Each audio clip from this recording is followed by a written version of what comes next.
Welcome to the Fix Your Gut podcast. I'm Jason Hooper, and we're here with John Brisson. Hope everybody's doing well.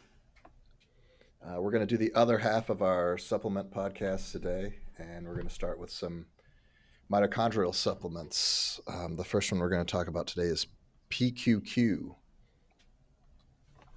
PQQ is found in a lot of different fruits and vegetables, not really in therapeutic doses, though. They have figured out a way to um, bioengineer this supplement down, concentrate it so that when you're taking a PQQ supplement, usually in about 10 milligram intervals, you're taking a much higher dose than you would get from a plant. So this is more of a medicinal type of supplement.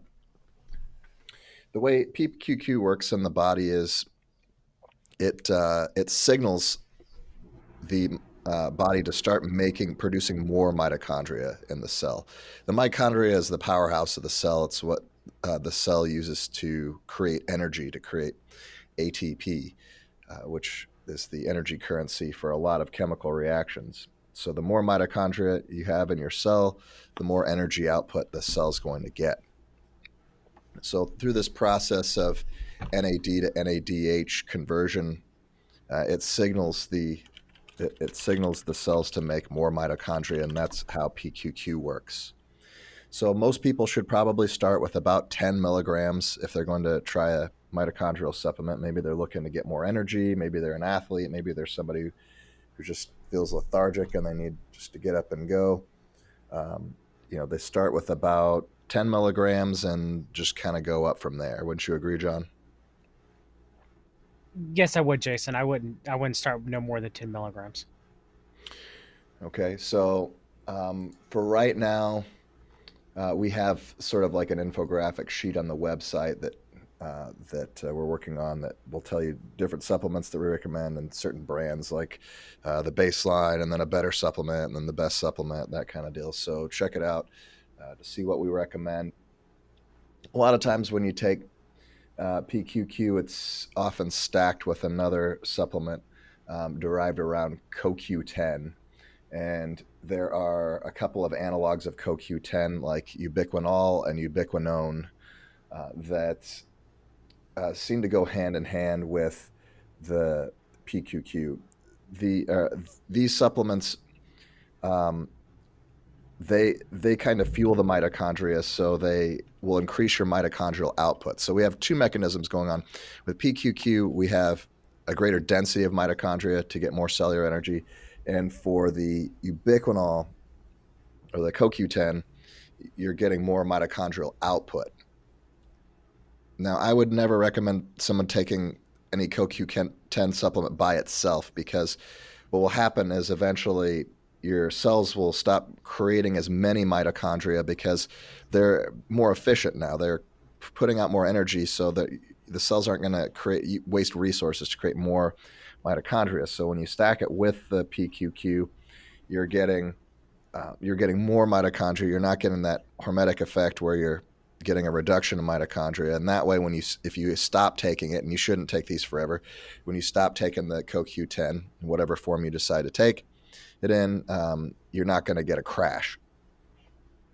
So for these supplements, there's certain protocols that people get on. Sometimes they take them every other day. Sometimes 2 days off, 1 day on, 2 days on, 1 day off.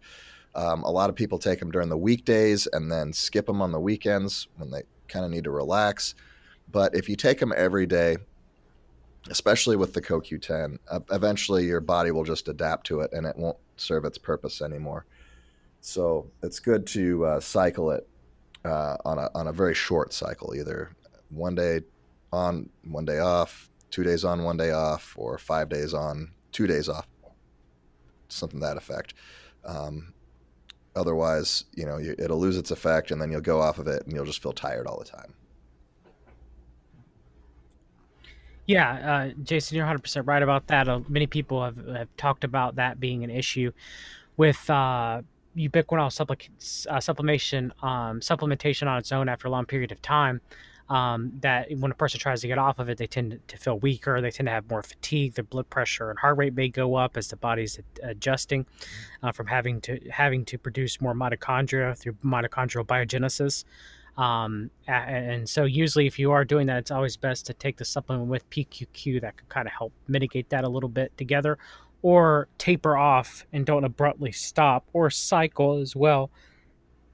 Two is, 2 weeks off, 2 weeks on, unless absolutely necessary, like if you're taking a statin, because statins reduce CoQ10 production within the liver. So it's very important to take ubiquinol and PQQ if you're on a statin. Wouldn't you agree, Jason? Yes, for sure, absolutely.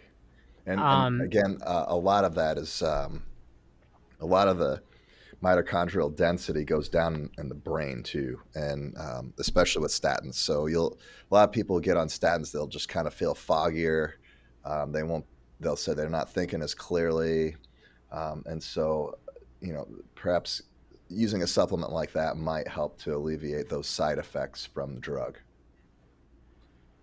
Yeah, so with ubiquinol too, is it CoQ10 is an electron acceptor. It's produced within, I think, the complex two, within the mitochondria, within the electron transport chain, and ubiquinol is a electron donor within complex three. The body switches back and forth between CoQ10 and ubiquinol within the transport chain of what is needed as far as donating and accepting of electrons. So it is used in by large amounts within our mitochondria for proper energy production, for ATP production. So yeah, I mean both CoQ10 or ubiquinol, which is its reduced form, and PQQ are very important for your mitochondrial health. It can help a lot with blood pressure, brain fog, fatigue, heart issues like heart failure. I used to give my grandfather-in-law some ubiquinol and PQQ, and it greatly increases ejection fraction, so much so that he was able to get off oxygen for about 2 or 3 years before needing it again. So yeah, it's very helpful. I also gave ubiquinol to Abel, and that's why, even though because of his condition, congenital myopathy with excess muscle spindles, most of the children died before the age of 1 due to cardiomyopathy, a weakening of the heart. He did not pass away from that. His heart was very strong up, up until the day he died. So yeah, I know the power of ubiquinol and PQQ. No one can tell me that does not increase mitochondrial health or improves mitochondrial health, because I've seen it, in people I've coached. I've seen it within people in my own personal life, and I saw it with my own son. So Is there anybody who you would advise not to take a PQQ or CoQ10 supplement? I think we've talked about this before on another podcast. Seems familiar, but I can't remember any offhand. Can you? I mean, some people take it and their body isn't ready to produce enough mitochondrial energy, and it can maybe cause them not to feel that great for a couple of days as their body adjusts to it. They might feel more wired. You wouldn't want to take ubiquinol and PQQ at night right before bed, would you, Jason? I would, yeah. I don't think Okay, it's so I going was to curious be because as some people I've coached said it interferes with their sleep. So okay. Um, I don't know. Some of that might be placebo effect, but I think actually when you sleep, the rate of oxygen you consume increases when you enter in stage 3 REM sleep, and your brain is working quite a bit harder. So I would say that it would be valuable as a sleep aid, but the type of energy that it provides is not stimulatory. It's not like caffeine or something where you shouldn't feel wired from taking it. If you feel wired, you need to check that out. You might be sensitive to a filler ingredient or something inside the supplement, but um, we're talking about cellular energy. You might feel warmer taking it because your mitochondria are putting out more energy and more heat. But I wouldn't really say that it feels anything like caffeine or anything like that. no, I guess it not. I'm not really mean like stimulatory or anything like that, but it being, many people who take it who generally suffer from fatigue tend to have less fatigue, especially muscular fatigue. You know what I mean? Mm, yeah, for sure. So then the next supplement that I want to talk about today also really enhances mitochondrial function, and specifically in the skeletal muscles, but it's also been shown to enhance brain function as well. So even if you're a desk jockey, I think you could benefit perhaps from taking a creatine supplement. So creatine's found in a lot of proteins in our diets. You take it by itself in a concentrated form, and again, it, it acts on that energy pathway in the body. You know, the energy metabolic pathway in the body. Um, there is a phosphocreatine pathway that creatine supplement will act on once it becomes phosphorylated and put into the system. So a lot of athletes will take this um, to help themselves out in the gym because it makes you stronger. Essentially, you know, you'll probably get some people get anywhere between 5 to 20% strength increases just from taking a moderate creatine dose. You don't need to load creatine. There's a lot of rumors on, you know, sort of the bodybuilding forums and stuff that say you got to have a quote unquote loading phase where you just consume just um, tons of that stuff. Basically, all you're going to do is give yourself diarrhea if you consume too much. Creatine can have an osmotic effect, even though it's not hydrophilic. So like you mix it with water, you're going to have to shake it before you consume it because it won't dissolve very easily in water. But it does still tend to have an osmotic effect on the gut. It can be irritating to the gut. So if you take too much, you could have diarrhea. So be careful with that. Um, what you want to do is you know, you want to take about 5 grams at a time. You can take it with food to help it go be digested a little bit easier, and just take it every day at a consistent time. And whether you're an athlete or just somebody who needs to use their brain better, or maybe just use it as a sleep supplement, you know, again, people are going to, you know, a lot of people are going to get more energy from creatine. Feel that it benefits their lives, and really, creatine is a very inexpensive supplement, especially compared to the last two we just talked about. You know, creatine you can get very cheaply. Yeah, I think and creatine and okay. So what about some people who if a person has kidney issues, let's say they have chronic kidney disease, should Mhm. they limit the amount of creatine they're taking in? Just like sometimes, depending on how advanced it is, they may limit the amount of protein that they're taking in, especially people on dialysis. Yeah, for sure. Yeah, for sure. They should be very careful with not just if they're on dialysis. You know, if they have complete kidney failure, they're on dialysis, then they probably really don't want to take too many supplements at all. Um, maybe PQQ has Well, been shown to help with the kidneys, yeah, but yeah, ubiquinol and like PQQ together, that's been yeah, shown to help. but if you're, I mean, if you're on dialysis, like everything we're talking about right now, especially the water soluble vitamins that we talked about on the last show, you got to be very careful because your kidneys aren't going to filter that stuff out. You know, you're going to have to wait until your next dialysis treatment before that stuff will ever leave your system, and that can reach toxic doses really quickly. So, yeah, definitely, if you have any sort of kidney issues, you should definitely talk to your doctor before supplementing with anything, even some of the most, you know, the safest supplements we've been talking about, even vitamin C. You know, you definitely want to talk to your doctor about before even messing around with any of that stuff.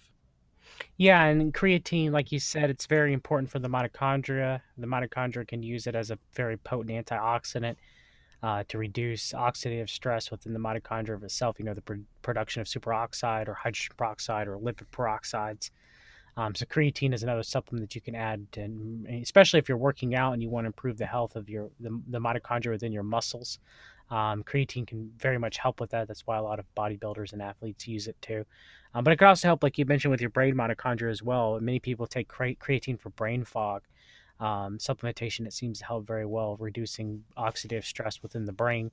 And so, one thing too is, isn't it important to when you take creatine to stay hydrated, Jason? Because I've heard that it can also, if I remember, uh, pull water from water from the rest of your body into the muscles specifically. So it's very important to stay hydrated, I've heard that especially if too. you're working out. I didn't know if there's any truth to that or anything because you're more the sports medicine, researcher type person than I am. Yeah, I've heard that too. I haven't found any research to be able to substantiate that because, again, creatine is hydrophobic, meaning that it doesn't mix well with water. So, but when you phosphorate it, though, when you add that phosphorus to the creatine, then it will increase its ability to mix with water. So so that might be during the phosphorylation process. It might that might be an area where it does draw water or fluid into the muscles. Um, I've also heard reports from people that will get muscle cramping um, due to creatine. I don't necessarily know if that's from the creatine itself or if it's because of the increased exercise they're able to do. So they take creatine, they're able to work out harder, and then it damages their muscles more, and they get because of the extra work, and then they end up getting cramps after that. I don't know if it's the creatine that's doing that exactly, or if it's something else, but yeah, it's there's probably a lot of anecdotal stuff on there. Like, people probably leave in the comments like, yeah, I take creatine, I get cramps all the time, or I take creatine, I get water retention, whatever. So, um, it's just that just because we've got anecdotal stuff on there doesn't necessarily mean that it has been correlated statistically with a study. So I would, you can talk to a bunch of bros about creatine; they'll give you all sorts of stuff. But as far as I know, in the research, it's just anecdotal up until this point. I'm not sure how well it's been studied. Yeah, I agree from what I've seen for the most part. There have been some side effect reports of creatine causing arrhythmia, which I don't know if it's because of electrolyte transfer and the water transfer, especially in someone who's exercising very hard or doing like, running a 10, marathon and 10K in that time, it could maybe possibly cause that. But other than that, creatine seems to appear a very, very safe supplement. It can help with exercise recovery, mitochondrial support, and brain health too as well. There's some trials with it being used for Alzheimer's disease to improve cognition. So For sure. Yeah, I mean, and similarly to CoQ10, like it's something that your body makes anyway. Your body, if we didn't have creatine in the body, you wouldn't be able to move. So, like, it's already there. You're just kind of supplementing and giving it a little extra. So they say that creatine causes arrhythmia. Well, what about the creatine that's already in our body? At what dose would it cause arrhythmia? How's it taken? Like, I would have a lot of questions about that, but definitely something to look into for sure. Um, one last question about that, Jason. Do okay. you know how much? Have you ever seen any studies of how much creatine a person takes and if it increases the amount of creatinine that's produced from the metabolism of creatine? Like, let's say someone's taking an ACE inhibitor, which will always, increase the metabolism of creatine and cause an increase in creatinine. And then they're taking creatine too. Could that be overburdensome to the kidneys, any at all, or have you seen anything with that? So creatinine is a waste product that is from the breakdown of creatine. So if you're going to have more creatine and you're using it through exercise, you're going to have more creatinine. Just like athletes in general produce a lot more creatinine. So it's when you go to a doctor and they do your labs and they look at your values, um, and they're just used to like the normal population. They're not used to people that, because the majority of the American population, especially, is quite sedentary. They don't really move around. People don't really move around much. So if you get an athlete or somebody that goes to the gym and they go in, I would suspect that their creatinine is going to show up on the higher side, and the doctor's going to be like, "Oh, well, you gotta look at this. You gotta drink a gallon of water a day or some crazy stuff like that," and just which is going to deplete their electrolytes. So I mean, you just kind of have to figure out, like, again, if you're having kidney issues or if you're on an ACE inhibitor or something like that. Yeah, I mean, you got to be smart. You can't just be like, "Oh, these supplements are great," and just start you know uh, taking everything we're mentioning right now, because you could end up with a lot of issues. All right, I just wanted to talk about that. Okay. All right, on to the next supplement. Okay, so the next one that I wanted to talk about is ribose, and ribose was a trendy supplement. I guess still kind of is, where Ribose is a sugar. D-ribose is a sugar, and it's used in RNA production. So to give that like it's kind of like shaped like a pentagon. So it's like shaped like a five-sided figure. So it helps with it helps with the RNA transferase and all that kind of stuff and transcription. So the idea is that people take ribose as a sugar. It doesn't affect blood sugar that much, but it sort of provides a spike in mitochondrial output. I've read some stuff on it that kind of verifies that. Myself, when I take ribose before a workout, I either I just don't really notice a whole lot of increase in output. But some people really swear by it. I don't know. I haven't. It hasn't been studied really a whole ton. Um, but it's definitely not the low hanging fruit compared to creatine and CoQ10 PQQ. Have you ever messed around with ribose, John? No, but I knew people who have had. I've coached people who have. I knew a nurse for my son Abel many years ago who took it. It very helped with her chronic fatigue syndrome and increasing energy levels. Um, and says I find it very interesting that it did help her. But yeah, ribose is used by the mitochondria, specifically the mitochondria of the muscle cells, to produce ATP and adenosine triphosphate for energy. So especially a person who's working out, very intensely, they may have a deficiency in D-ribose for a short period of time. It might be good for muscle recovery for someone to take some D-ribose to see maybe if that helps. And also, there's other medical conditions that could be cause a chronic depletion of ribose too, especially when the muscles are being used more, like heart disease, heart failure. Some people who suffer from fibromyalgia or chronic fatigue syndrome may want to try ribose to see if it improves their muscular fatigue and see if they can give maybe also can give them a little bit of energy too as well. And it seems to work a little bit better in ubiquinol depending on the person. But I mean, our own body's producing ribose. It's another thing that your own body produces. Studies I've seen show that the dose should be anywhere between 5 to 15 grams per day in divided doses. It can Some people have been noticing a little bit too much energy when they take it, and also ribose has been shown in people who have chronic viral reactivation, like severe Epstein Barr. It can actually increase herpes viridae activation. So that'd probably be one side effect associated with it. But yeah, I mean, it does. Your body produces it. It's a sugar that your body produces, and it does not raise blood glucose levels per the studies that we've seen about it. So it's pretty safe for diabetics to take. What do you think about all that, Jason? Yeah, I think that's kind of how it got popular within the keto community is that it's a sugar that doesn't mess with your blood sugar. So, it kind of falls within people who do low carb and all that stuff.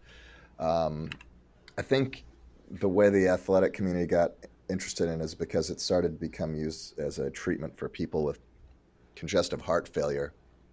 So they said, well, if this is good for your heart, then we'll take it. Maybe we can get some cardiovascular benefits from it. Work out a little bit longer. So I don't know. I definitely don't think it's the low hanging fruit. Some people like it. It's to me, I don't really take it. It doesn't do anything for me. So I pass on that. I do take creatine from time to time, um, and I like that. I've taken PQQ and Ubiquinol. I like that stuff too. Especially during busy times of the year where I feel like I just need a little bit of extra energy. I'll definitely load up on that. But ribose just doesn't really do much for me. Um, so that's where I am with ribose. Um, let's see. Any other energy supplements that you want to talk about, John? I think that's the only thing I could think of. Some people might suggest supplementing with B12 if they're deficient in B12, like we talked about the B vitamins earlier, methylcobalamin or dinosylcobalamin specifically, because it's what's used by our mitochondria. Some people have noticed improved energy on that. Magnesium malate. Some people take malic acid as an energy producer within the mitochondria. Mm. But other than that, I can't really think of any outside. I mean, caffeine, Uh, but caffeine's a drug in my opinion and shouldn't be really used unless absolutely necessary or taken in naturally. If you drink coffee or green tea, it's fine, but on its own, I'm not necessarily a fan. There are side effects associated with isolated caffeine more so than if you drink coffee or tea, as far as it causing cardiovascular increased heart rate and arrhythmia triggering and stuff like that. But um, there's oxaloacetate, which is an interesting supplement that has been, again, it works along the same pathways where it tends to increase mitochondrial density. It's a specific part of the Krebs cycle, and by taking it by itself, it's been shown to increase mitochondrial density. It's a good supplement. It only has one manufacturer though, which makes it fairly expensive. So it's the bang for your buck's not necessarily there unless you have a ton of disposable income. But it's a decent supplement. I think we talked about the B vitamins and stuff yesterday, as far as loading up on B3 and the different forms of B3 and stuff. So we won't get into that again. But those are some supplements for people if you're feeling like you just need a little extra boost. Take some of those, and sometimes that'll do the trick for you. Um, so okay, so then I guess we'll move on to the next ones now. Some people have issues with hormone regulation, right? And especially with estrogen buildup, and people who are sensitive to phytoestrogens and stuff in the body, people who tend to be sensitive to BPAs and their variants. Even the products that are like, these are BPA free and they're using different kinds of plastics, they still are estrogen mimicking. So it doesn't really matter like what plastic you use. They all can, if you're sensitive to xenoestrogens, they can really mess with you. Things like soy and whatever. So for those people, there are some supplements out there that can help you metabolize estrogen. A lot of people will take DIM, and a lot of males especially will take DIM if they can, if they and if they convert poorly from their testosterone to uh, the dimethyl testosterone, and instead converts back to estrogen. A lot of them will benefit from taking DIM. A lot of the crustaceous vegetables like broccoli, Brussels sprouts, cruciferous. cruciferous, right? Yeah, they naturally contain DIM, and they have supplements that have basically their bioextracts or bioengineered versions. So they're not extracts anymore; they're bioengineered versions of it. Um, DIM stands for diindolylmethane, um, diindolylmethane. Sorry, I can't talk today. And found in a lot of the brassica vegetables. And I think at some point in time it was used in certain anti-cancer treatments and and some osteoporosis treatments too, for people looking for better bone density. So I think this has been used, and it started off being used in the medical industry, and then they kind of replaced it with their own drugs. There's like a lot of anti-estrogen drugs out there that are much more powerful than this that they're switching to for cancer activated tumors and various things like that. So with DIM, which I am a fan of, so DIM is the main metabolite of indole 3 carbinol, and indole 3 carbinol is like what you mentioned earlier. Is you get that from ingesting of cruciferous vegetables, broccoli, cabbage, cauliflower, Brussels sprouts, kale, and so a lot of these glucosinolate type natural compounds that come from these cruciferous vegetables and mustard too, kind of give them their bitter flavor. Like when you're roasting Brussels sprouts, kind of gives them a bitter flavor, but they're still very, delicious. So a lot of indole 3 carbinol and DIM both of them, they have very strong anti-cancer properties, and also seem to alter estrogen metabolism, like you mentioned earlier, Jason, and also can help express good estrogen production over bad estrogen production as well. And it's been shown to help with cancer. It's been shown to help with inflammation. DIM's also been shown to protect the liver. So yeah, I mean, for some people, eating cruciferous vegetables regularly may give them enough. If not, some people might have to supplement with um, 100 to 200 milligrams of DIM a day to see if they can help improve their estrogen metabolism in a more positive light, especially if a person's dealing with breast cancer. Would you say, Jason, that it's a good idea possibly for them to talk to their doctor about them taking DIM? But yeah, that would be usually what it's used for, or anti-cancer, specifically cancers that are triggered by excess estrogen, and improving estrogen metabolism and protecting the liver. Yeah, it would depend on the type of cancer. If it's like a BRCA derived breast cancer, then estrogen's not likely to have an effect on it, according to the newest research. So it just depends on what they have. I want to touch on back on what you said with the good estrogen and bad estrogen, because people are going to be like, "What? What's he talking about?" So um, when we're talking about hormones and stuff, and endocrinology, rarely is there just one form of a hormone. There's like a series of them. So with estrogen, um, you have the three naturally occurring forms. You have E1, E2, and E3, and that's estrone, estradiol, and esterol. So you have the three different forms of estrogen that are coming around, and the one especially that's harmful, or that can be harmful when it's out of balance, is the E2, the estradiol. Um, is the one that a lot of people need to control when it gets too high. So I guess we and could, and esterone too as well, both of them. yeah, Yeah, and of course the E3, um, it being the best one at estriol, being the best one of all of them. But you want them all in balance. Your body's making all three of them, E1, two, and E3, all the time, but you want them to be proper balance, leaning more towards estriol, which actually does seem to have anti-cancerous effects. yeah.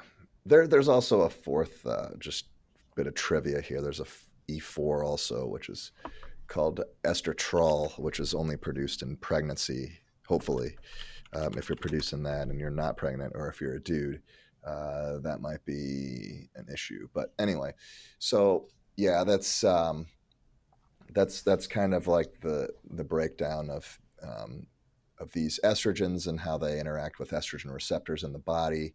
We want to make sure that you're balanced. And a lot of people, when they get a blood test for estrogen, they're only being tested for estrone, and so the estradiol and the esterols are ignored. And so it's kind of like your thyroid test. You go and they only test for T3, and they don't test for anything else.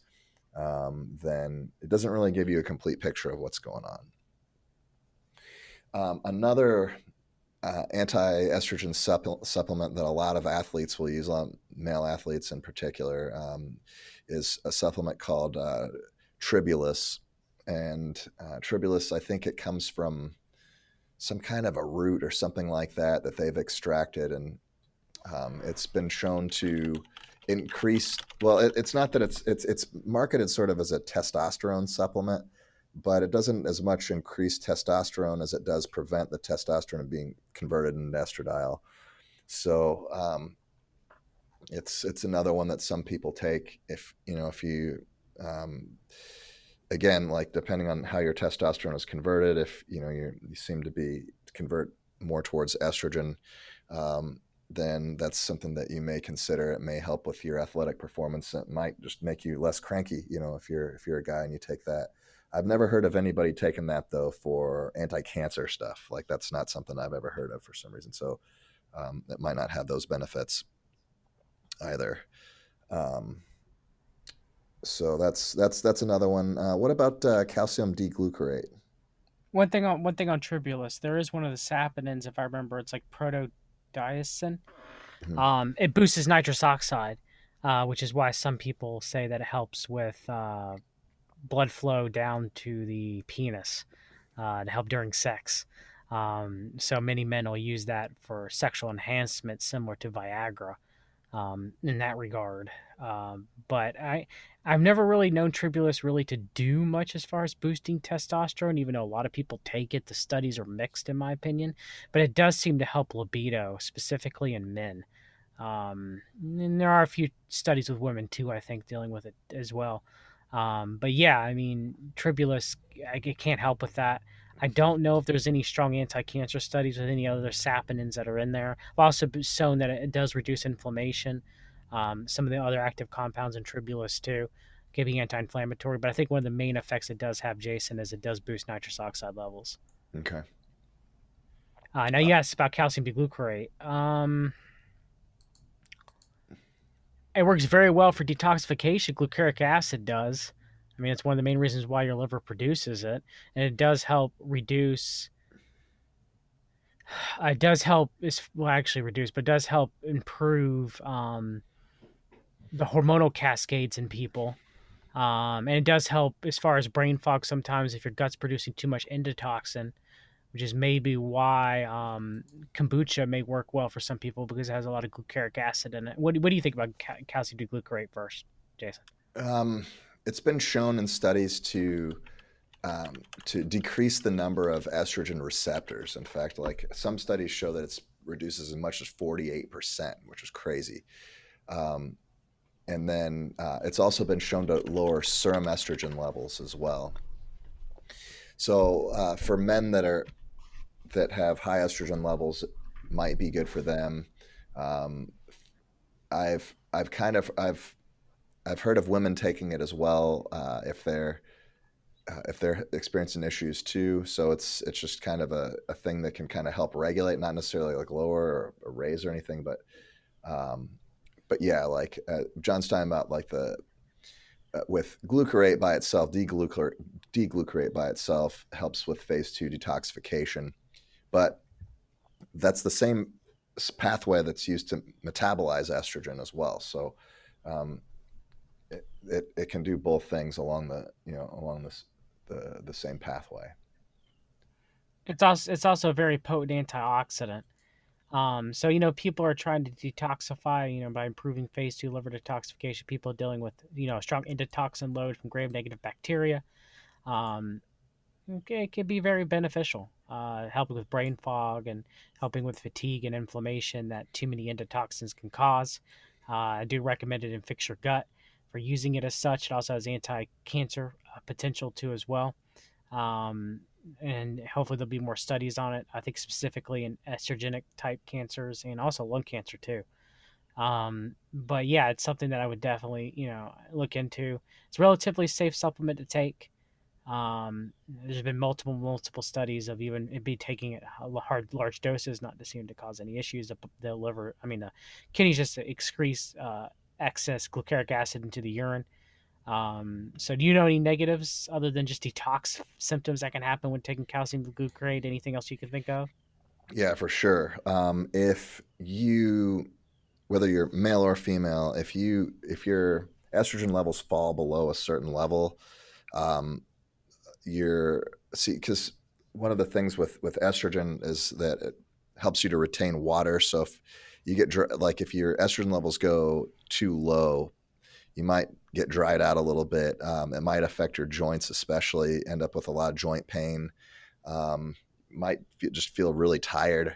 A lot of people whose estrogen levels crash, they start getting really tired. So definitely just get a baseline before you start messing around with your hormones. Definitely, get your labs done. There's a company that I like to use called Private MD Labs, and there's probably a place in your area that will take the blood and send it off to the labs. But I like it because you don't have to get permission from a doctor to get some data done on yourself. You can just order any lab that you want. You don't have to convince somebody that you need it. If you're just curious about something, you can go in and get it, and those labs are relatively cheap. And you can go and see what your hormone levels are and before you start messing around with it, and definitely try to work with a doctor, an endocrinologist before you start messing around with your hormones, because some bad stuff can happen if you're not paying attention. Yeah, I guess some people are taking medications that require phase two detoxification as well. Jason, shouldn't they also maybe ask their doctor before using calcium D-glucarate? Because that would increase detox, it would increase metabolism of those medications and may require, higher doses if you're going to take them both at the same time.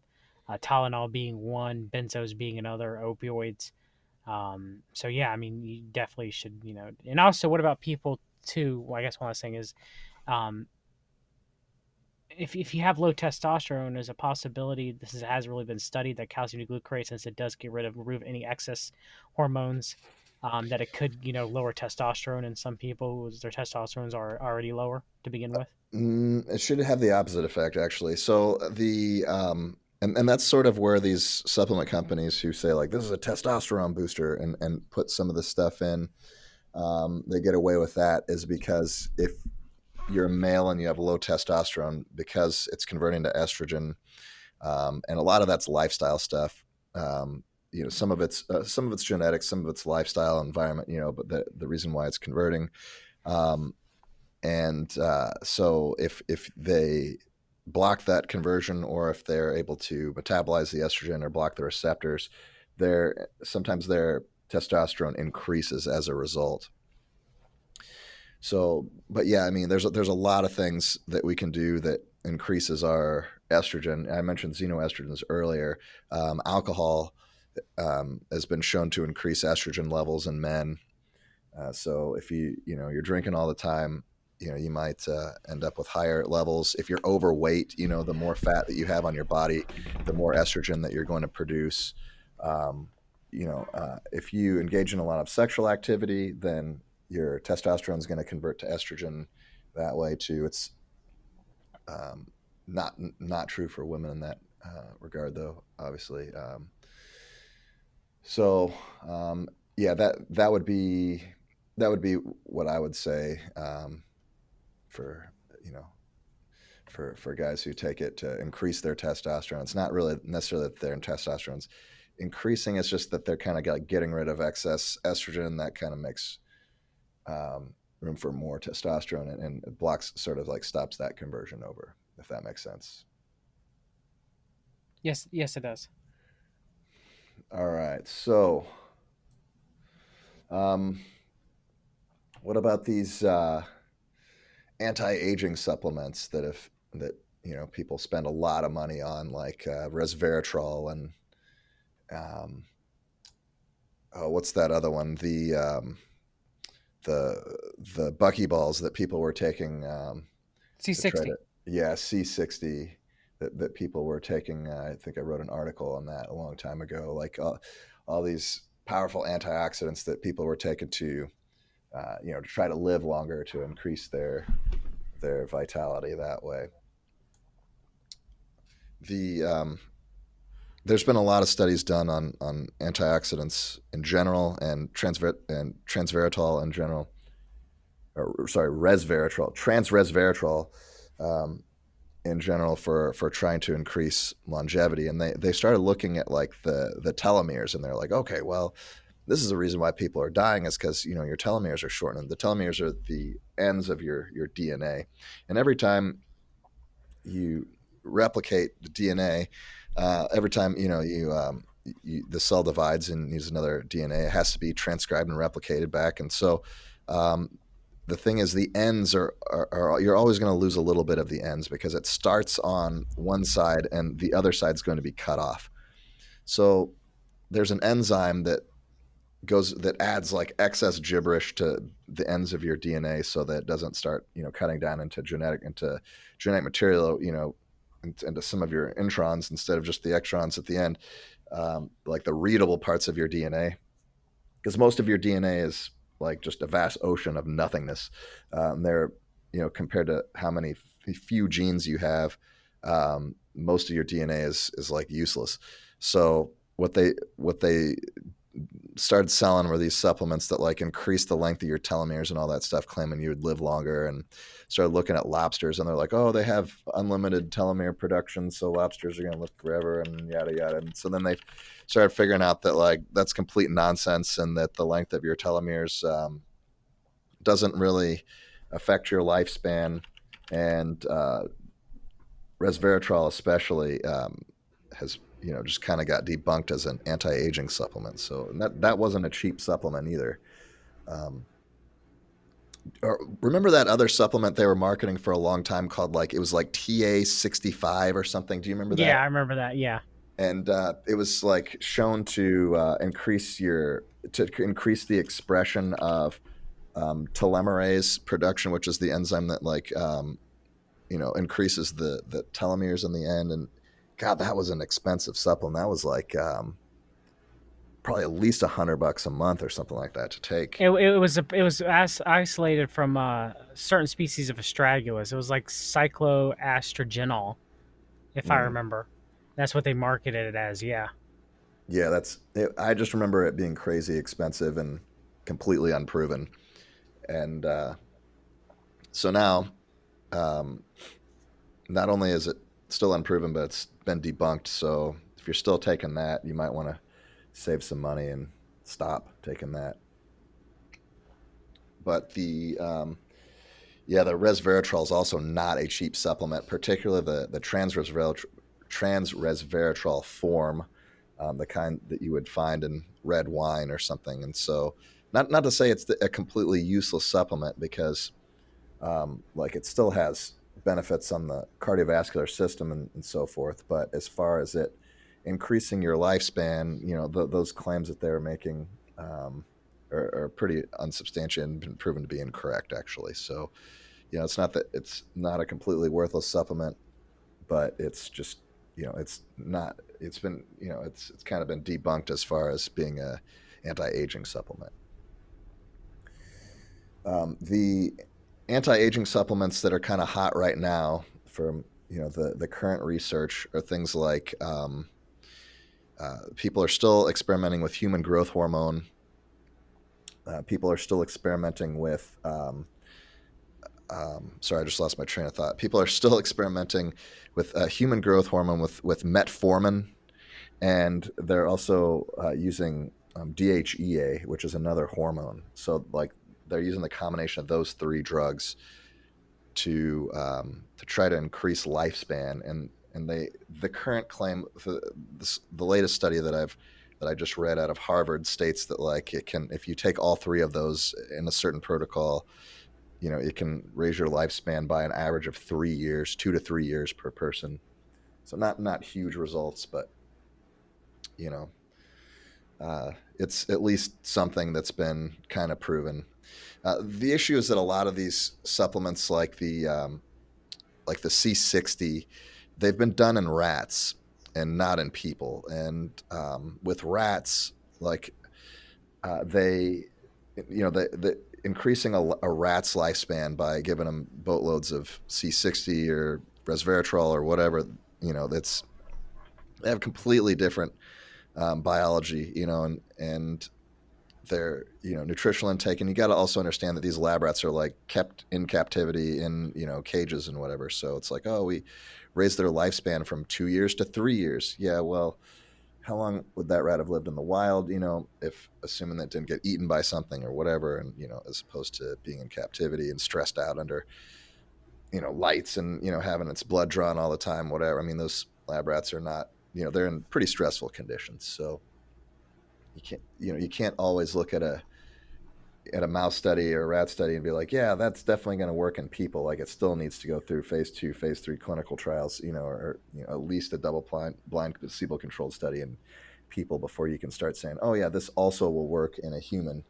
Um, one thing is that the liver of rats and their detoxification process in rats are completely different from humans. So you know you just got to be really careful when they find these studies and then they make claims about their supplements. You could end up with a giant waste of money at the end.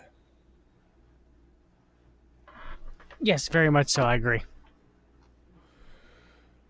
And we have a blog on C60 on Fix Your Gut too as well Yeah, it was that you kind of wrote, a Cooper. controversial blog because I basically said that like there's no for a drug or a supplement or anything to get into the system actually do any kind of work, there has to be transport pathways, and it's a gigantic molecule, and there's not a known transport pathway, and so people got mad. Of course, anybody's going to get mad if if like you debunk one of their favorite supplements or something they've been taking, because it's also an extremely expensive supplement as well. And not that it's a completely worthless supplement either. I mean, those large carbon molecules are really great at cleaning up toxins in the gut. So if you eat active charcoal or any of those you know those sort of graphene type supplements too, those are really good at mopping up positively charged supplements in the gut. So you're going to get some benefit. I just think that it's better to go with just an activated charcoal supplement because it's a lot cheaper and you'll get about the same results, if not identical results. But yeah, I mean, somebody shared with me a computer. They had this like computer generated model of how C60 might enter the cell, and they misread it. They put this in the comments in the article. They're like, "Oh, I proved that it could get into the thing." And if you actually read the study, it shows that the cell membrane is destroyed by the C60 molecule as it's trying to enter, as it's trying to pass through the membrane. So you don't want that. That's not definitely like okay, well, it got in there, but it also destroyed your cell. So no, that's not going to work. And there's even the person who the French scientist that was really putting out the research with his lab rats about how great it was at increasing their lifespan. In an interview, they asked him, "Hey, so you're going to take the supplement, right?" And he's like, "No, not really." So it's like, well, why aren't you taking it then? He's like, well, because it's just in rats. And they're like, well, then why are you making the claim that this could be, increased lifespan in humans? Because he wants the grant money. He just wants to continue his research and keep doing what he's doing. So, I mean, when you agree for mitochondrial support, Ubiquinol and PQQ have way more studies behind them oh than yeah. C60 in humans. Oh, well, C60 is not going to have any kind of mitochondrial benefit.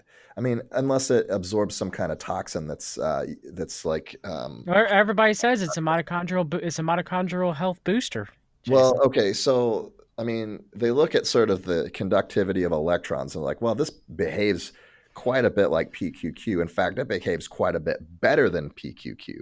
So if we get this and we can start conducting electrons across the mitochondrial membrane, which is very important. Like whenever you shiver, right? You're getting electron to electron transfer between mitochondria. Like not all of the energy in the body is coming off the electrons through ATP. Some of it's just purely electrical, right? And so, well, if you had a bunch of C60 fullerene inside your cells, and they were interacting with the mitochondria, it definitely could help with the conductivity of these electrons, and that would be pretty wild. The thing is though, how's it getting in there? Just by you ingesting it, how's it getting in your cells? Because there's got to be, in order for anything to get inside or outside of your cells, there's got to be some kind of a transport protein, or else it just has to bust its way through. Like it's like, well, how do viruses get in your cell? You should check out our podcast on the flu vaccine and figure out how the flu gets in and out of your cell through certain sugars and proteins in your cell membrane. So like everything just doesn't free flow in and out of every cell, and then in and out of your gut and all this other stuff. Like there's got to be a way into the cell, and it's enormous. Like it's not getting into your cell without destroying the cell. So unfortunately, No, Josh, not at all. like in theory, yeah, it looks great, but in actual practice, it's not doing anything for you. So stop taking it. Just take activated charcoal. You'll get the same results. You're wasting a lot of money with that. You could be doing a lot of better things with that to improve your health. You could be buying better food from the grocery store. You could just save that money and take a vacation. Just go to a spa, take a vacation. Deal with some of your stress that way. Just do anything else. I mean, there's way better ways to spend your money than on that particular supplement, in my opinion. Um, so yeah, we're getting to the end of this podcast. We're already running out of time. John and I could probably talk about supplements. We could probably do a podcast on supplements every week from now until the end of time, just because there's so many of them out there, and they're fun to talk about. And another cool thing about supplements is you can just buy them. You don't need, although you should be working with your doctor when you're taking supplements and stuff, but if you want to improve your health, you don't have to get a doctor's permission to do it. And sort of like with it's not, they're not regulated like they are with scheduled drugs, the over the counter stuff. It's like, hey, I'm just going to start experimenting with some some fatty acids. I'm just going to take some fish oil and see how I do. Like, you don't need your doctor's permission to do that. You can just go do it. So so it's good to work with your doctor. Hopefully you get a doctor who is kind of knowledgeable about this stuff and can advise you on how to increase your health. But if you have a counterindication or contraindication rather, your doctor should be able to say, hey, you might not want to take that because you have this health condition and that would be really bad, so don't do that. But anyway, yeah, it was a good podcast this week, and we'll look forward to doing another one next week. So we're going to be doing a lot of improvements on the Fix Your Gut site. We're going to be releasing a lot more content as far as more blogs, more. We're going to do more YouTube stuff. Really get going. So hopefully you guys can look forward to more content coming out of Fix Your Gut. And if you guys are enjoying the content, make sure to check the page regularly. Go out and see what's coming out. You can go and subscribe to our YouTube channel so that when we start putting out more video content, you can get notifications and get that content right away. Yep, like, share, and subscribe. Let other people know if you find our content helpful. Jason and I also offer coaching. If you're having any health issues, reach out to us, and we're going to start trying to put more content out there. We're also thinking about trying to do a topic podcast once a week and a news podcast once a week to go over some various health news that have come out over the past couple of days, past week or so. So if you got any stories, email me to john@fixyourgut.com that we could go over and look at and cover if we feel like it's important. But till next time, I hope you guys take care and be well.